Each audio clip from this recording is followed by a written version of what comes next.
بہت اہم مسئلہ ہے کہ جس کو قطرے آنے کی بیماری ہو یا بار بار ہوا خارج ہونے کی بیماری ہو وہ نماز کیسے پڑھے گا. یہ ایسا مسئلہ ہے کہ لوگ بہت خون پیتے ہیں بار بار پوچھ کے, تو یہ بہت اچھی طرح سے سمجھیں اور یہ اچھا ایک کلپ ریکارڈ ہو جائے گا تاکہ ہم آئندہ کوئی بھی یہ مسئلہ پوچھتے ہیں تو اسی کلپ کا حوالہ دوں گا میں.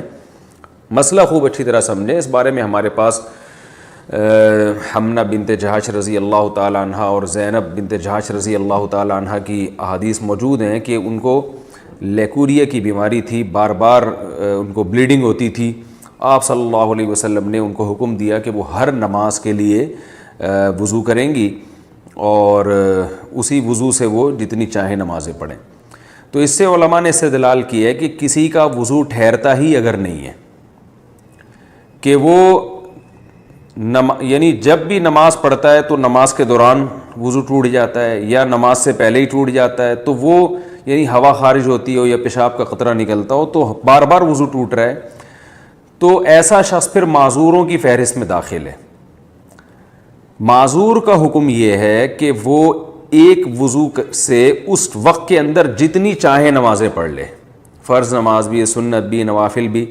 جب وقت ختم ہوگا تو اس کا وضو ٹوٹ جائے گا. دوبارہ پھر جب نماز کا وقت داخل ہوگا تو وہ نئے سرے سے نیا وضو کریں.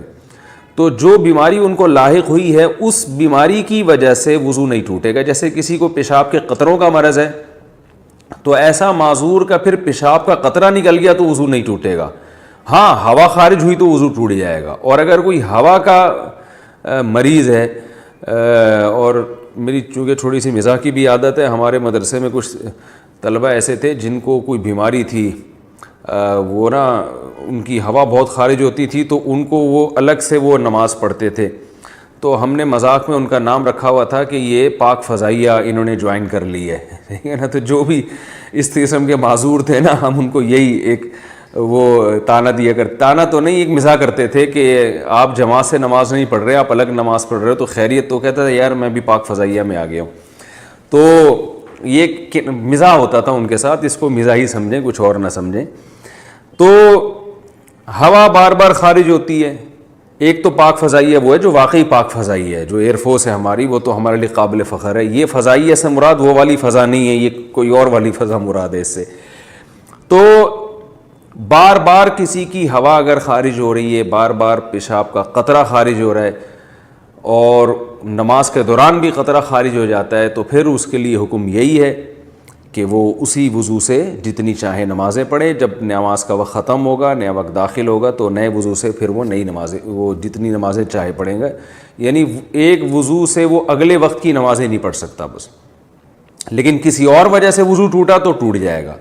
اب یہ کہ معذوروں کی فہرست میں داخل کب ہوگا یہ سمجھیں. کسی بھی شخص پر کوئی ایک نماز کا پورا وقت ایسا آ جائے کہ جس پورے وقت میں کوشش کے باوجود وہ باوضو ہو کے نماز نہ پڑھ سکے, تو جب یہ اس کنڈیشن میں وہ آئے گا تو وہ معذوروں کی فہرست میں داخل ہو جائے گا. مثال کے طور پر مغرب اور عشاء کا وقت بہت تھوڑا ہوتا ہے, اس مغرب اور عشاء کے تو درمیان کا وقت ہے, فرض کریں وہ 1.5 گھنٹے کا وقت تھا مغرب اور عشاء کے درمیان. اب اس شخص نے وضو کیا اطمینان سے, وضو کے بعد اس نے کھڑے ہو کر نیت باندھی مغرب کی نماز کی, لیکن اس سلام پھیرنے سے پہلے اسے پیشاب کا قطرہ خارج ہو گیا, تو یہ دوبارہ جائے گا, وضو کرے گا, ٹھیک ہے نا. پھر دوبارہ جب نماز کی نیت باندھتا ہے تو اسے پتہ ہے کہ میں سلام پھیرنے سے پہلے پھر قطرہ خارج ہو جائے گا, یا پتہ تو نہیں ہے لیکن عملاً ایسا ہو گیا, تو پورا ٹائم اس کو ٹائم نہیں مل رہا کہ وضو کر کے نماز پڑھ سکے. تو جب بھی ایک دفعہ ایسا ہوگا تو ایک دفعہ ایسے ہونے کے بعد شریعت اس پہ معذور ہونے کا حکم لگا دے گی. یہ معذور کا مطلب بھائی یہ وضو کر کے نماز پڑھ ہی نہیں سکتا.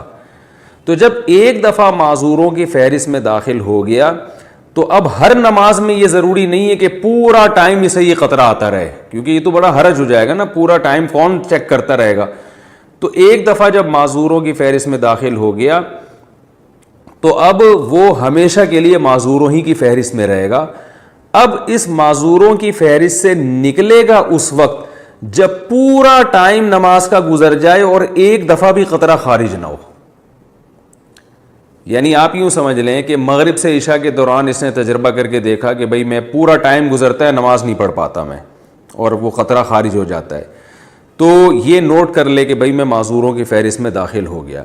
اب عشاء کی نماز کا جب وقت داخل ہوگا تو یہ ایک دفعہ وضو کرے، اب فجر تک اس کا وضو باقی رہے گا، کسی اور وجہ سے ٹوٹ گیا تو الگ بات ہے، سونے سے ٹوٹ گیا یا ہوا خارج ہو گئی تو الگ بات ہے، لیکن اس کو جو معذوری ہے نا قطرہ نکلنے کی، اس قطرہ نکلنے سے اس کا وضو نہیں ٹوٹے گا۔ تو اب یہ نہیں کہ اب یہ عشاء سے لے کے فجر تک چیک کرتا رہے کہ ہر تھوڑی دیر میں نکل رہا ہے قطرہ، نہ ایک دفعہ تو چیک کرنا پڑے گا اس کو کہ پوری نماز کے ٹائم میں قطرہ نکلتا رہتا ہے۔ لیکن جب ایک دفعہ یہ اس فہرست میں داخل ہو گیا تو اب پوری نماز کے ٹائم میں ایک دفعہ بھی اس کو پیشاب کا قطرہ آ گیا تو یہ معذور ہی رہے گا، یعنی معذور کی فہرست میں داخل ہونا تو مشکل ہے، داخل رہنا مشکل نہیں ہے۔ یہ خوب اچھی طرح سمجھیں، جب داخل ہو گیا تو اب داخل ہی رہے گا۔ اب یہ صحت مند لوگوں کے حکم میں اس وقت آئے گا جب پوری نماز کا ٹائم گزر جائے اور ایک دفعہ بھی اسے قطرہ خارج نہ ہو تو ہم کہیں گے اب یہ ٹھیک ہو گیا ہے، کیونکہ پوری نماز کے ٹائم میں ایک دفعہ بھی قطرہ خارج نہیں ہوا۔ تو جب ٹھیک ہو جائے گا پھر یہ عام لوگوں کے حکم میں آ جائے گا کہ جیسے عام لوگ پراپر طریقے سے وضو کرتے ہیں اور قطرہ خارج ہونے سے ان کا وضو ٹوٹتا ہے تو اس کا بھی وضو ٹوٹ جائے گا۔ امید ہے انشاءاللہ سمجھ میں آ گیا ہوگا یہ مسئلہ۔